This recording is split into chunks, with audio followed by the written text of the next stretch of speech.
Bismillahir Rahmanir Rahim. Assalamu alaikum wa rahmatullahi wa barakatuh. Qu'est-ce que le tawhid? On peut traduire le mot tawhid par l'unicité ou le monothéisme.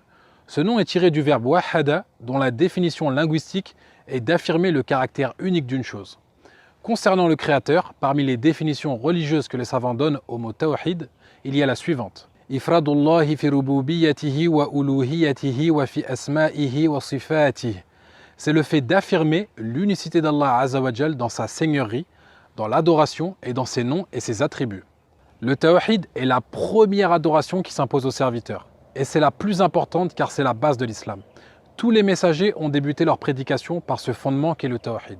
Que ce soit Noé, Ibrahim, Moussa alayhimus salam, tous sont venus avec le même message d'unicité.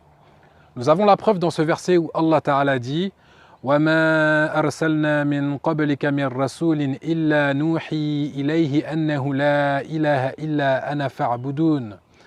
Dans une traduction des sens rapprochés, et nous n'avons envoyé avant toi aucun messager à qui nous n'ayons révélé aucune divinité ne mérite l'adoration en dehors de moi, adorez-moi donc.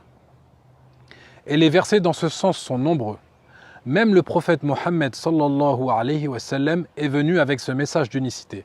Il a enseigné le tawhid pendant 10 ans avant même que la prière ne fût révélée la 10e année.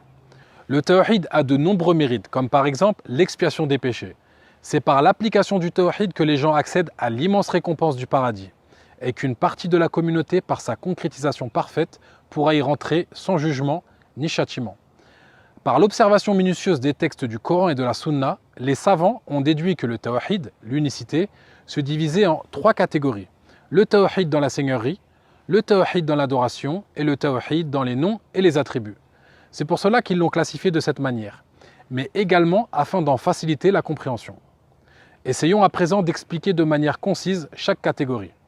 La première catégorie d'unicité se nomme Tawhid al-Rububiyya, le tawhid dans la seigneurie, qui consiste à reconnaître l'unicité d'Allah Ta'ala dans ses actes. Il est le seul créateur, le seul maître de l'univers, le seul gérant du monde, l'unique, sans associé. La deuxième catégorie de tawhid se nomme Tawhid al-Uluhiyya, le tawhid dans l'adoration, qui consiste à affirmer l'unicité d'Allah à travers nos actes d'adoration. C'est-à-dire que toutes nos adorations comme la prière, l'invocation, le sacrifice d'une bête, le jeûne ou d'autres adorations ne doivent être vouées qu'à Allah le seul qui mérite l'adoration.